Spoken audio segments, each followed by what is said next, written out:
Le Café Vanout vous aide à savourer chaque moment. Comme un matin tranquille. Prendrais-tu un café? Une fin de semaine corsée. Prendrais-tu un café? Une soirée veloutée. Prendrais-tu un café? Ou un après-midi de rafraîchissement décadent. Prendrais-tu un autre café glacé? Un goût riche et savoureux vous attend avec Vanout. Vivre la saveur.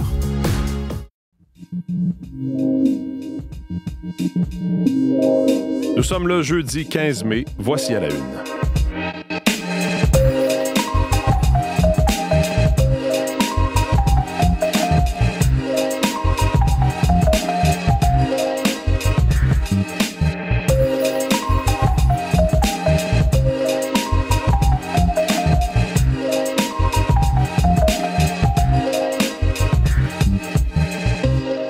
Bonjour, bon jeudi, bienvenue à l'émission. Mathieu Bellumeur au microphone, j'espère que vous allez bien. Merci d'être avec nous encore ce matin. C'est jeudi, c'est donc dire qu'on va parler avec Alexandra Chatzka, chronique d'actualité européenne avec elle. Et on va aller en Allemagne ce matin parler de ce qui se passe sur la scène politique, notamment avec le parti d'extrême droite Alternative pour l'Allemagne, qui est devenu le deuxième parti au Parlement. Eh bien, on demande maintenant l'Office de protection de la Constitution qui a conclu que AfD, le parti donc d'extrême droite, est anticonstitutionnel. Qu'est-ce que ça veut dire? Quels sont les impacts?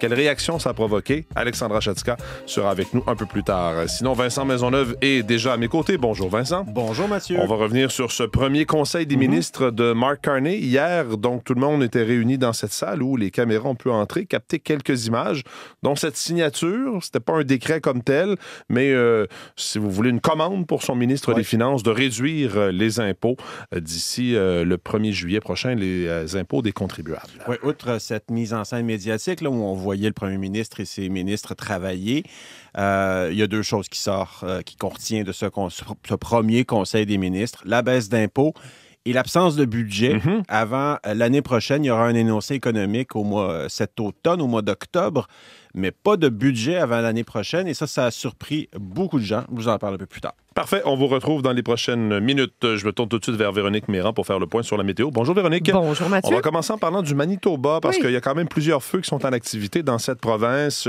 Plusieurs centaines, voire des milliers d'évacuations. Tout à fait. On déplore 2 morts à la suite de ces brasiers parce qu'on le sait et on l'a dit toute la semaine, il a fait très chaud, très sec chaud. au Manitoba. C'est encore le cas pour aujourd'hui? Bien, ça commence à changer. Okay. Ça commence à changer. Donc, du côté du Manitoba, vous l'avez dit, il y en a 24 des feux actifs. Il y en a 5 qui sont considérés comme hors de contrôle, dont un qui est tout près de la frontière avec l'Ontario.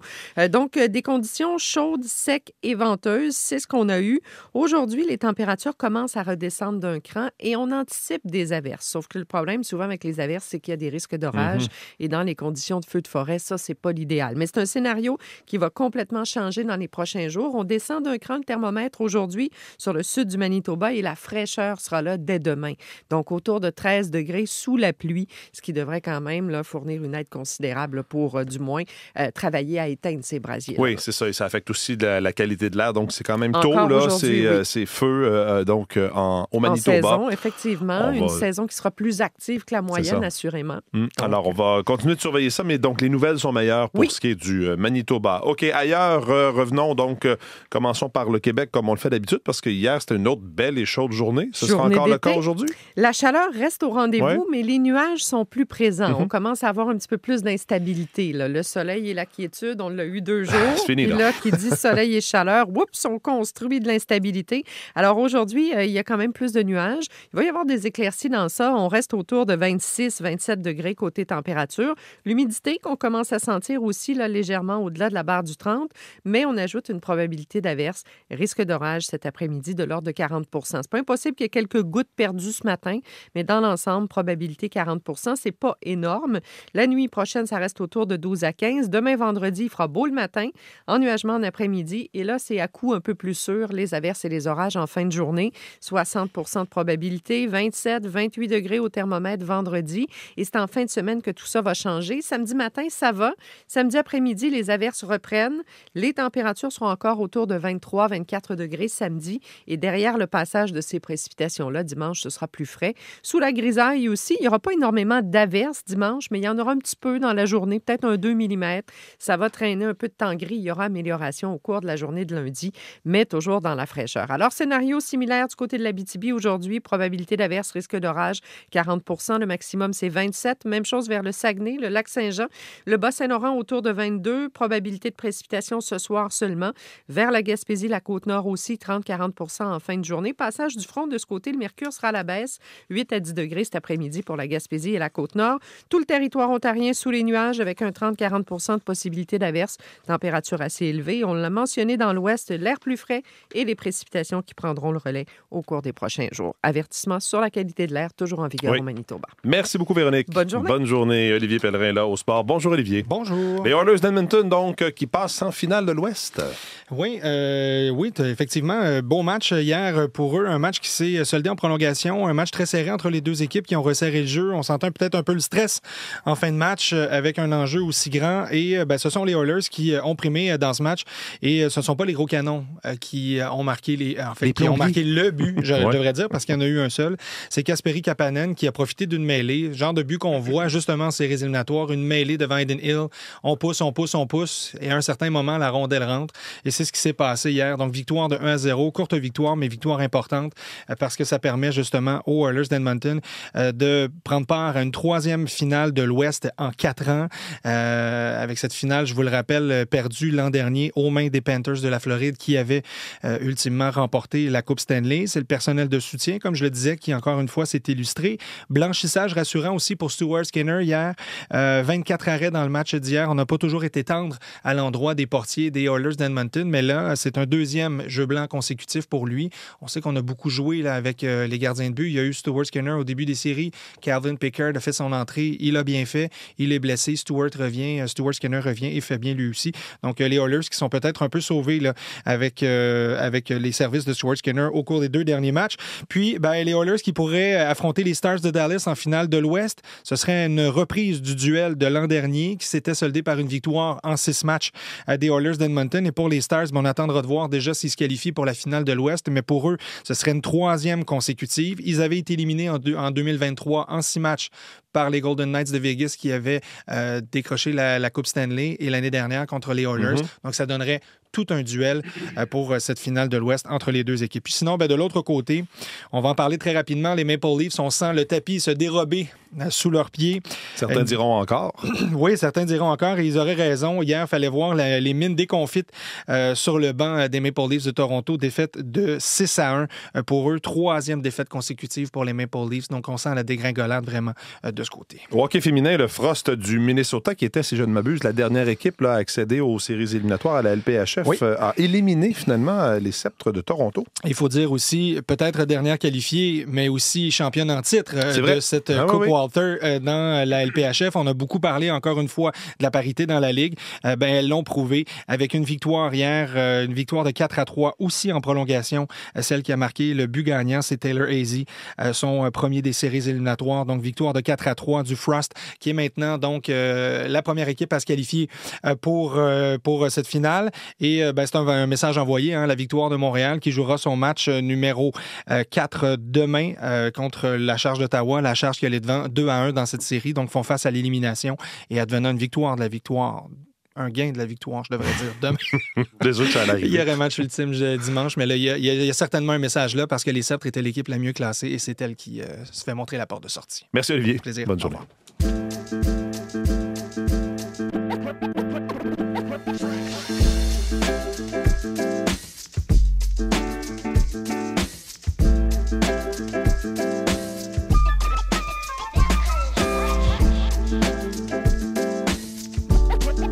À Ottawa maintenant, Mark Carney, première rencontre avec son nouveau conseil des ministres hier, ministre au travail. Donc, effectivement, 2 choses à retenir. Et vous nous l'avez dit, Vincent, au début de l'émission, cette baisse d'impôts pour 22 millions de Canadiens. Mais effectivement, pas de budget avant l'automne prochain? Oui, et voilà, c'est l'élément qui a vraiment surpris tout le monde. Vous savez que Mark Carney a été élu notamment parce qu'il représente cette image de la rigueur économique. Le premier ministre a parlé tout au long de la campagne de l'urgence d'agir vite, de faire des choses à une vitesse que l'on n'avait pas vue dans le passé, ce qui signifie des dépenses, ce qui signifie des investissements importants, mais pas de budget avant le printemps 2026. Oui, c'est ça, cet automne, c'est une mise à jour seulement. C'est une mise à jour budget, économique cet automne. Mais avant d'aller là-dessus, un mot sur la portée des baisses d'impôts qui entrent en vigueur le 1er juillet à la Fête du Canada. Ça signifie pour une personne seule 412 $ d'économie. Pour un couple avec 2 revenus, 825 $ d'impôts en moins à payer. Notez que pour les contribuables du Québec, l'économie est un petit peu moins élevée. Pourquoi? Parce qu'on paye moins d'impôts au fédéral au Québec. C'est le provincial qui récupère certains points d'impôt et qui les gère. Donc, pour les Québécois qui ont un seul revenu, 344 $ d'économie avec cette baisse d'impôts. Et un couple avec 2 revenus, 689 $ d'économie au Québec. Pour Mark Carney, c'était important de commencer le travail en confirmant d'abord la baisse d'impôts annoncée durant toute la campagne électorale. Pendant la dernière élection, les Canadiens ont fait un message très clair. Il faut réduire les impôts, mais il faut augmenter l'abordabilité et respecter notre engagement pour les Canadiens et les Canadiennes.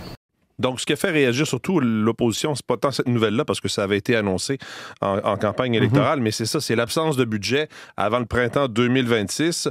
Il va falloir se contenter d'une mise à jour à l'automne. Voilà, et c'est sur ce point qu'on a vu les membres du gouvernement patiner le plus, car ça envoie l'image d'un certain manque de transparence, disent les critiques. On va écouter ce qu'avait à dire le ministre fédéral des Finances, François-Philippe Champagne, sur ce délai avant la présentation du prochain budget. Il va y avoir un énoncé économique, on joue de prudence, on joue de clarté. Il n'y aura pas de grandes surprises parce que pendant des mois, on a présenté aux Canadiens, aux Canadiennes des priorités, c'est-à-dire faire croître l'économie, défendre le Canada face aux intérêts américains et bâtir l'économie canadienne. Donc, on a parlé d'une économie canadienne. On a parlé ensuite de ça, des marchés publics pour favoriser les entreprises canadiennes et diversifier l'économie canadienne. Donc, pour moi, il y a un élément de logique, il y a un élément de clarté. Pour l'opposition, l'absence de budget avant 1 an, ça signifie un manque de clarté. Oui, manque de clarté, manque de transparence, c'est ce qu'on a entendu. On va écouter tout de suite Alexandre Boulris, député et chef adjoint du NPD, et le conservateur Pierre Paulus. Bien, c'est assez surprenant, c'est même assez décevant parce que les gens ont voté pour les libéraux de Carney en disant on a besoin d'un plan d'action rapide, de décision rapide pour faire face aux menaces de guerre commerciale de M. Trump. Et là, ce qu'on nous dit, c'est on se revoit à l'automne, on va faire les affaires courantes et puis c'est tout. Est-ce que c'était vraiment ça, le plan de match des libéraux de Carney? Ben, c'est ça. M. Carney a dit, j'ai un plan, j'ai de l'expérience. Aujourd'hui, on arrive, on a un gouvernement qui n'a pas de feuille de route, qui n'a pas de plan. Donc, on ne sait pas où on s'en va et on n'a pas de budget, on n'a aucune idée des finances publiques. Je vous dirais même, Mathieu, que du côté des observateurs de la politique non partisans, là, ça étonne beaucoup de voir qu'on va devoir se contenter d'un énoncé économique cet automne et que le budget va aller au printemps prochain. Merci Vincent. Je vous en prie. Bonne journée. On va continuer là-dessus avec Marie-Jeanne Dubreuil qui est dans notre studio d'Ottawa pour la revue de presse. Bonjour Marie-Jeanne. Bonjour Mathieu. Parce qu'il est question effectivement de cette première rencontre du Conseil des ministres de Mark Carney. Il y a l'absence de budget, oui, qui a retenu l'attention, mais pas que dans la presse de ce matin. Mais pas que. Évidemment que cette possible absence de budget ce printemps de la part du gouvernement se retrouve en une. Là. C'est le cas du Globe and Mail. On en parle aussi dans la presse, Le Devoir aussi. Mais on a vraiment droit à un buffet de politique fédérale ce matin, je vous dirais, Mathieu. La une du Toronto Star porte plutôt sur cet engagement qu'a pris Mark Carney de sévir contre le crime, d'en faire l'une de ses priorités, alors que certains de ses députés, certains conseillers également, lui ont rappelé que les enjeux de criminalité ont probablement coûté des sièges aux libéraux dans cette dernière élection, notamment dans le Grand Toronto. On parle de maintenir une ligne stricte sur le contrôle des armes à feu, d'augmenter la sécurité à la frontière et une réforme des remises en liberté sous caution, donc à suivre. Le National Post, quant à lui, nous parle d'environnement et du fait que le nouveau ministre de la Culture et de l'Identité canadienne, Stephen Guilbeault, anciennement ministre de l'Environnement sous le gouvernement Trudeau, a tenté de refroidir l'enthousiasme pour de nouveaux oléoducs. M. Guilbeault qui soutient que la demande pour des nouvelles voies de transport de pétrole et de gaz s'essouffle. Ça a soulevé de nombreuses critiques de la part de conservateurs, Andrew Scheer notamment, mais aussi la première ministre de l'Alberta, Danielle Smith. Et assez parlé des libéraux, parlons un peu des néo-démocrates parce qu'un article de la collègue Valérie Gamache sur nos pages vaut le détour. C'est le portrait de Peter Julian, défait dans la circonscription de New Westminster, Burnaby, Maillardville, du côté de la Colombie-Britannique. Il se retrouve sans emploi pour la première fois depuis l'âge de 12 ans. Et donc, on parle de son déménagement de 20 ans de carrière en seulement 20 jours. Il parle de son souvenir de la vague orange, d'autres moments marquants dans les dernières années au sein du Parti néo-démocrate. Donc, à lire du côté du radiocanada.ca. Maintenant, le calcul du tribunal administratif du logement là, pour la hausse des loyers est en une du devoir. Oui, Québec savait que le nouveau calcul des loyers désavantageait les locataires, selon le devoir. Le devoir qui a eu accès à un mémoire présenté au Conseil des ministres dans lequel France-Hélène Duranceau, la ministre de l'Habitation, reconnaissait que la nouvelle méthode de calcul des hausses de loyers pourrait entraîner une augmentation de loyer, notamment pour les logements avec rénovation, donc que ça pouvait pénaliser les locataires vulnérables, les aînés, les jeunes. Et malgré ça, la ministre continue de défendre sa réforme. Elle souligne que ça simplifie le calcul et que ça permettrait justement aux locataires de mieux comprendre leurs droits tout en incitant les propriétaires à rénover, ce qui aiderait là, à la salubrité des logements. Restons dans la veine de la politique provinciale. La une du Journal de Montréal se penche sur les places en garderie.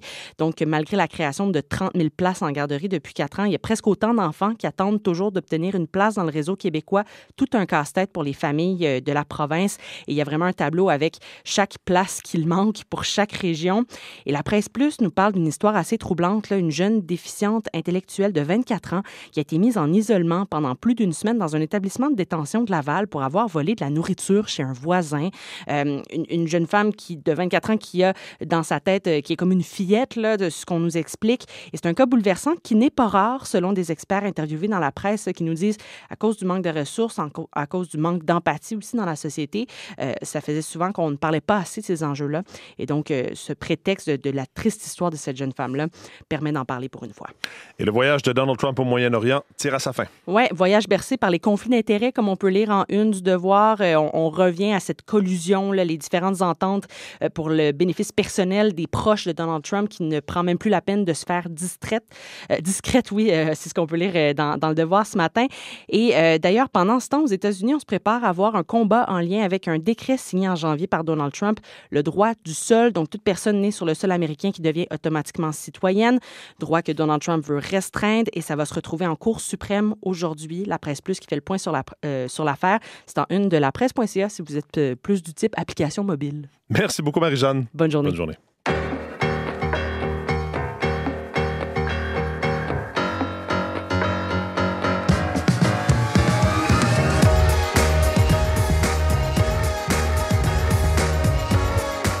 Avant de parler à Alexandra, simplement vous dire, on va suivre ça aujourd'hui certainement. Volodymyr Zelensky vient d'arriver à Ankara, en Turquie, pour un sommet des pourparlers entre Russes et Ukrainiens à Istanbul. Les modalités de ces pourparlers restent floues. Il doit rencontrer Volodymyr Zelensky, son homologue turc, un peu plus tard. Donc, c'est certainement quelque chose dont on va vous parler aujourd'hui. On a vu son avion donc se poser sur le tarmac, je voulais vous le dire, parce que ça va occuper une place assez importante dans l'actualité aujourd'hui. Maintenant, on va aller en Allemagne parce que vous vous souvenez peut-être qu'en février dernier, les Allemands se sont rendus de façon importante. 8 électeurs sur 10 ont participé aux élections. Donc, 20% des électeurs allemands qui ont voté pour le parti d'extrême droite AfD, Alternative pour l'Allemagne, qui est devenu officiellement le deuxième parti au Parlement. Voilà qu'il y a quelques jours, l'Office de protection de la Constitution a conclu que le parti en question, AfD, n'est ni plus ni moins qu'anticonstitutionnel. Alexandra Chatzka est avec nous. Bonjour, Alexandra. Bonjour Mathieu. Alors, qu'est-ce qui permet d'en arriver à une telle conclusion sur quand même le deuxième parti en Allemagne? Oui, alors c'est une enquête, Mathieu, qui a duré 3 ans, une enquête qui compte, le rapport qui compte plus de 1000 pages. Et c'est basé sur les déclarations des dirigeants, sur le programme, sur les contacts que le parti a eus avec d'autres groupes d'extrême droite, encore plus extrêmes, des groupes néo-nazis.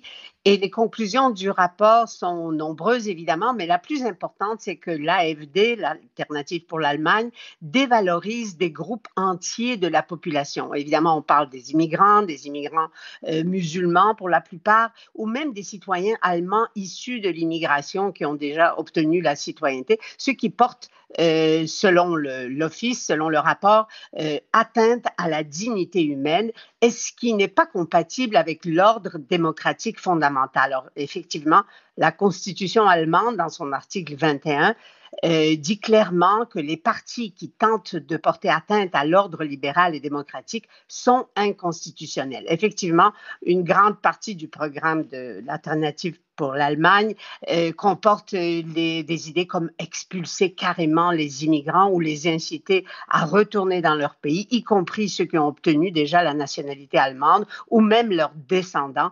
Alors, bien sûr, en Allemagne, la pureté de la race n'est pas très loin. Et ça, bien sûr, ça rappelle des pages les plus noires de l'histoire du pays. Et est-ce que ça veut dire que le nouveau chancelier, Friedrich Merz, pourrait donc envisager de déclarer le parti illégal? Il y aurait des conséquences importantes, on l'imagine? Ben, ça, c'est le grand débat depuis quelques jours en Allemagne. Un parti qui compte 50 000 membres, qui est sorti vainqueur dans pratiquement toutes les régions à l'est du pays, qui compte 151 sièges au Bundestag, ça veut dire un quart des sièges du Parlement allemand. Est-ce qu'on peut le rendre illégal sans que ça cause vraiment un soulèvement? En plus, on se souvient les interventions des ténors de la nouvelle administration Trump qui se sont mêlés pas mal des élections allemandes.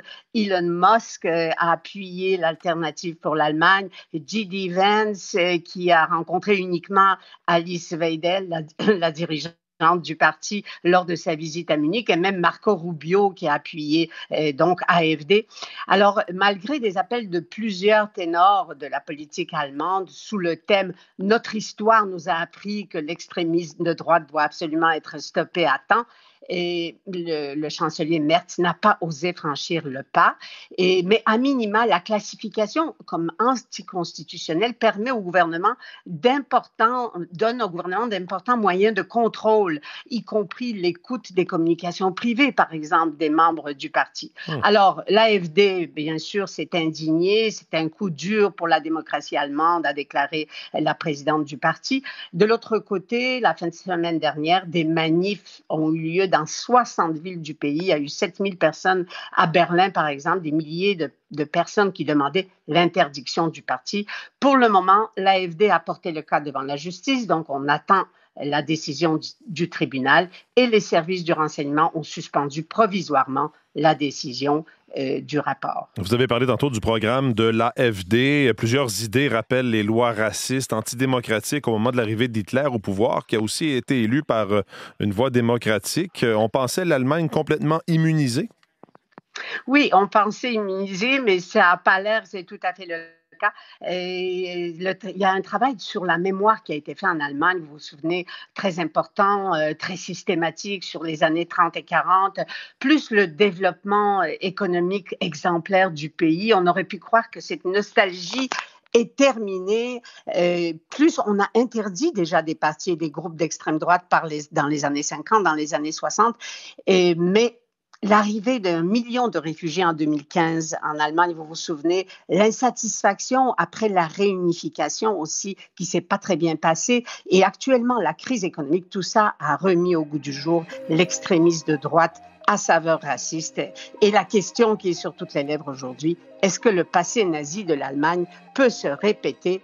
Est-ce qu'il faut interdire ou combattre politiquement? C'est ça dont on discute en Allemagne aujourd'hui. Discussion importante. Merci de nous avoir résumé tout ça. Alexandra, on se parle la semaine prochaine. Au revoir, Mathieu. Au revoir. Merci à vous d'être à l'écoute. Vos équipes du matin prennent le relais dans les prochaines secondes. À demain.